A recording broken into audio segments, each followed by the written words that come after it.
Nitrogen के बिना दुनिया की अधिकांश फसलें अस्तित्व में नहीं होतीं। मकई, गेहूं और चावल के लिए नाइट्रोजन वही है जो मछली के लिए पानी है।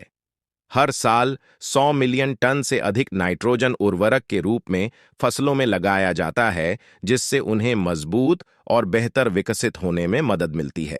लेकिन समस्याएं तब उत्पन्न होती हैं जब नाइट्रोजन का अपवाह होता है।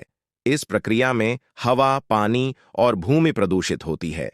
यह अनुमान लगाया गया है कि नाइट्रोजन डिस्चार्ज कृषि के ग्रीन हाउस गैस उत्सर्जन का 1/3 हिस्सा है।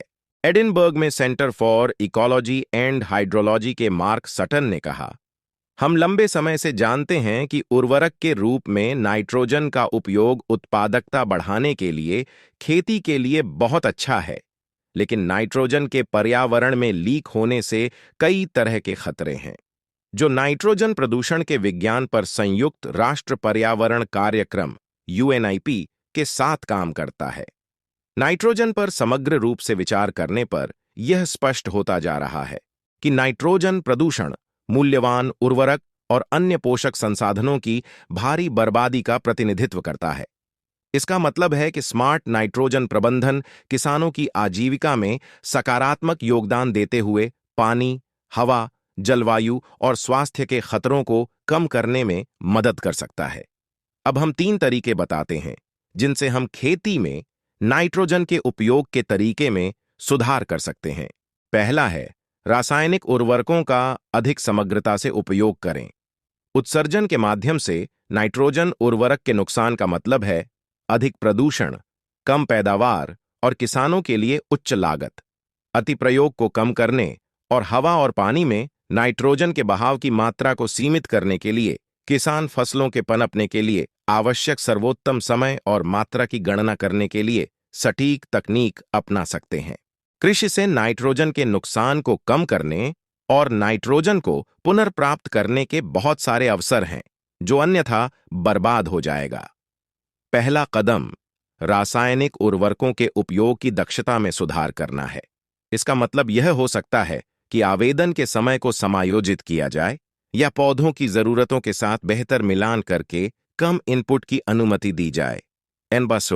दूसरा तरीका, रासायनिक खादों से परहेज। कुछ किसान या कंपनियां नाइट्रोजन उर्वरक से पूरी तरह बचना पसंद करते हैं। इसे लाभदायक बनाने के लिए नाइट्रोजन के प्राकृतिक स्रोतों को उर्वरक के स्थान पर लाने की आवश्यकता होगी।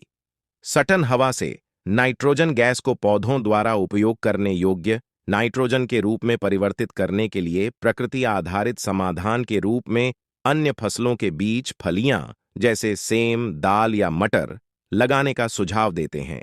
यह विधि मिट्टी में नाइट्रोजन जोड़ती है, जिसका अर्थ है कि नकली नाइट्रोजन उर्वरक की कोई आवश्यकता नहीं है। इस दृष्टिकोण की सीमाएं हो सकती हैं, खासकर यदि मिट्टी में फास्फोरस की कमी है, तो अनुसंधान का उद्देश्य प्राकृतिक नाइट्रोजन स्थिरीकरण दरों को बढ़ाना है।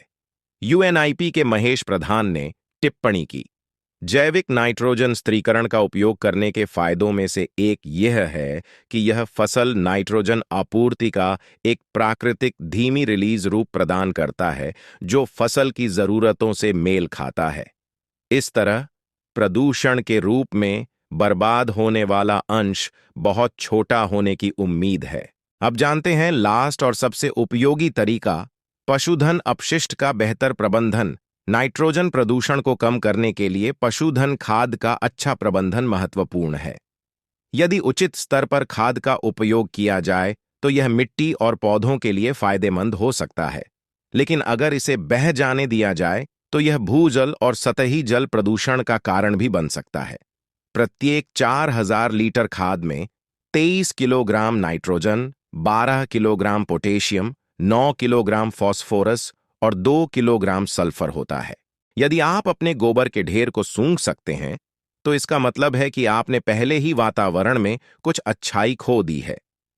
इस तरह वायु प्रदूषण को कम करने का मतलब है कि किसानों के लिए अधिक पोषक तत्व उपलब्ध हैं, जिससे महंगे नाइट्रोजन इनपुट की उनकी आवश्यकता कम हो जाएगी।